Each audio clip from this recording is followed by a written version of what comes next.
गिबियाव देवालिफोरनो साफ्रोमबो बिटिसि आरो आसामनि रायजो राजाफोरखौ अननाय आरो सिबिनायखौ जासिहरग्रोबाय जाहाथे मोजाङै फुजाखौ बारहोनो हायो बिनि थाखाय आं आइ बिमा कालिनाव आरज गाबबाय।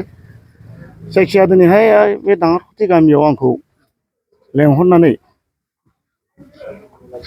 ससानखालि बेखौ बेखेवनो आंखौ मुक्तिखौ बेखेवनो लेंहरनायलाय आं नुजाफैदों आरो बेखौ नुनानै आं जोबोद गोजोननाय मोनदों। मानो होनोब्ला बे फुजाया दानिल' नङा,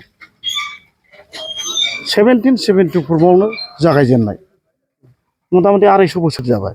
खिन्थु मानसिफ्रा एरियानि मानसिफ्रा गोदोनिफ्रायनो फुजिबोबाय थायो। आंबो उन्दैनिफ्रायनो नुबोदों। बे ओनसोलजों जों थाबायनो गियोमोन बाव मा बिमा कालि दं होननानै। आरो गोबां सम बै जोंनि आलादा रायजो बिबोनायाव दोनथ'नाय समावबो गोबां फुजा होनो हायैयाव खोनानाय मथे बे ओनसोलनि रायजो राजाफ्रा गोबां भुगिनांदों, बेमार आजार थैदों, बेखौ जों खोनानो मोनदों।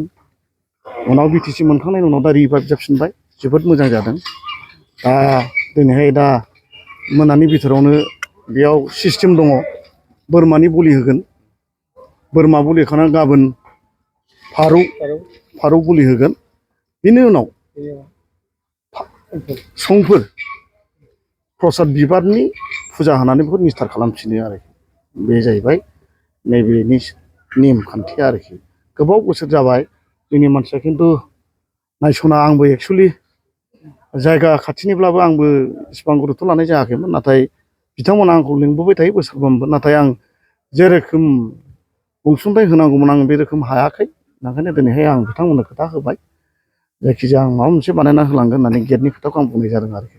बेनो आरोखि।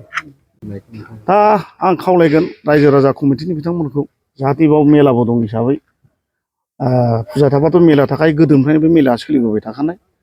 ओंखायनो आं कमिटिनि दैदेनगिरि बिथांमोनखौ आं खावलायगोन, रायजो राजाफोरखौ खावलायगोन आं, जाहाथे नोंथांमोना बे फुजाखौ मोजां बारहो, खुनु दावराव दावसि जायाजासेनो बयबो रायजो राजा फैनानै जाहाथे फुजाखौ मेथाइ थुथाइफोरखौ जाफैनो हायो।